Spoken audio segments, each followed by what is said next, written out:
You know, when I first came to Unisa, it was still run by the Afrikaner Buddha Bond, and the principal was Weghers. Is it Martinus Weghers, a constitutional law expert? Yes, there were nefarious things happening there. Like black students were not passing. White students were passing with flying colors. I don't know how. If you attend discussions there, you'll find that the professors and the students, they knew each other. They'd say, "Hey, Professor Smith," as they walk in. Then you ask yourself, how do they know each other? Because you only attended discussions twice a year. But most black students were not doing well there. Yeah.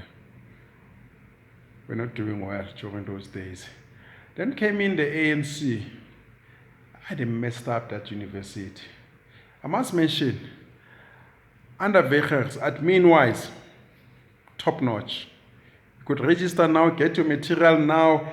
It was top-notch, everything organized. Yes, under the ANC government, came in, they put catered deployment into practice. Thabo Mbeki came with this African nonsense, saying the renaissance of Africa, we must recruit people from all over the continent. But very funny, the African renaissance only happened here. The rest of the continent, those countries, Cameroon, they push Cameroon spirit. Nigeria, they push Nigerian spirit. Anywhere and everywhere else besides South Africa. That's why even today, the Ghanaians, they're expelling small businesses coming from Nigeria. Nobody's crying xenophobia. Kenya, they're doing the same. They're expelling these guys, who are Nigerian citizens selling drugs. Nobody's crying xenophobia. Mugabe did the same.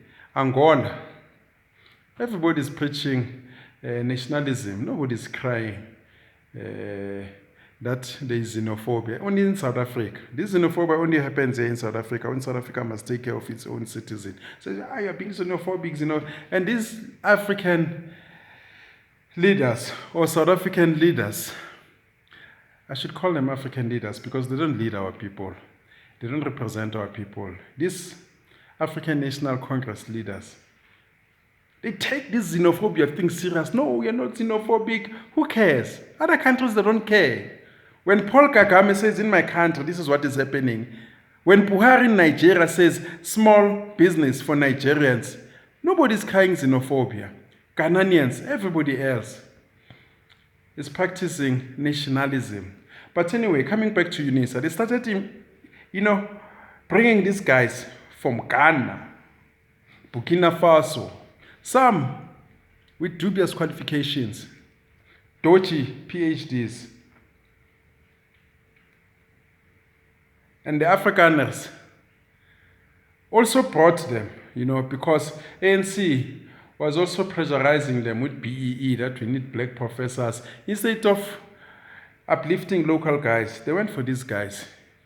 I don't know whether they were spiteful, because you know that, white South Africans, they rather employ a foreigner than a local guy, a guy who struggled with them during the Mfakane wars, Dakis, thereafter they fought white people. Instead of saying, guys, we know each other, man, from way back. We've been fighting each other. Let us reconcile. Wherever we can squeeze you in, we will do that. No, they don't. They go for these guys in Burkina Faso, Nigeria, all over the continent. Guys, we expel them when they were liberated. They rather go to Mozambique and recruit Mozambicans. Mozambicans who beat them up, kill them during their liberation wars. They rather go for Zimbabweans. Zimbabweans who used to burn their palms with hot irons when they were taking farms, not far away, in the 2000s. White people were expelled like crazy. But when they come here in South Africa, they employ the very same people. And black South Africans have never been cruel or avenged apartheid atrocities. They've never been cruel to white South Africans. Yeah, but this is what is happening at Unisa. Time and again during exams, they'll tell you that, question paper leaks. Why was that not happening before the influx of foreigners at Unisa? You know, these foreigners, Zimbabweans, they employ one another. You go today, very few South African professors, it's them now. You'll swear that you're in a foreign country when you're at Unisa or Wits. Just to digress, I remember at Wits there was one, I don't know whether he's a professor or lecturer, or senior lecturer, whatever that they call him, but he came from Zimbabwe. He demanded sex from our children in exchange for a pass mark. This is what is happening in these higher learning institutions. Ever since the arrival of these guys, it's a mess. Zimbabweans, they're selling question papers. And other foreign nationals in Unisa, I'm sure that they are also South Africans. But in majority, this is not a South African crime. It was not happening here before the arrival of these guys. Such crime is prevalent in Nigeria, where you can't take their qualifications seriously because they are given these things. And I mean, how do you recognize Nigeria? People don't have birth certificates. They're 200 million, 100 million live below poverty line. They don't have IDs, they don't have passports because their government has collapsed. They cannot provide those things like many African states. So they forge these PhDs, qualifications, and they come here. They become professors, they become doctors. Out of nonsense. Out of nonsense. So our country has been bamboozled, overwhelmed by these guys. So now, it means that if you studied at Unisa, in the near future, your qualifications may not be taken seriously because of these guys who came lately. And they hate us, these guys. They're destroying everything that we have. Everything and anything nice in South Africa, they are killing it. They're killing it.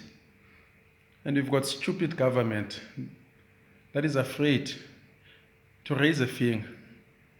And I must comment Pretoria taxi operators. I saw them today. They were marching all over the CBDs in Pretoria, beating up these Nyaupe smokers. Just just to scare them, It's shambox. 1 2 1 2. They say hamba kaya, go home. Go home. It was clean today. These Nyaupe addicts, they were not there. Because you park your car, you're gonna lose a tail light, a headlamp, you're gonna lose an emblem. Because these guys, they're quick. They strip your car off these things, your mirror. So today it was clean. I must commend the Pretoria Taxi Associations. And the police were there, doing nothing. These guys are always there, sleeping there, harassing people there. And the police, Metro, don't give bogor. Yeah, Allah, we don't have a government. We don't have a police system. We don't have intelligence. We have nothing. We are on our own. We are on our own. Maybe it was going to be better if these guys, they never came back from exile, or the so-called exile, and we governed ourselves the same way we did during apartheid. The greatest mistake that we did, we handed over power to cowards, guys who ran away, who never intended to fight back. We're sitting somewhere, training in camps with no intention to come back as fighters until we liberated them. They came here to loot our money. Today they are introducing every sort of crime, taking money away from our people, be it e-toll, be it anything. Because they graduated, all over the continent of corruption and failed states. That's where they were learning, in all these failed states. They learn from Zimbabwe, Burkina Faso, Nigeria, You ain't shit.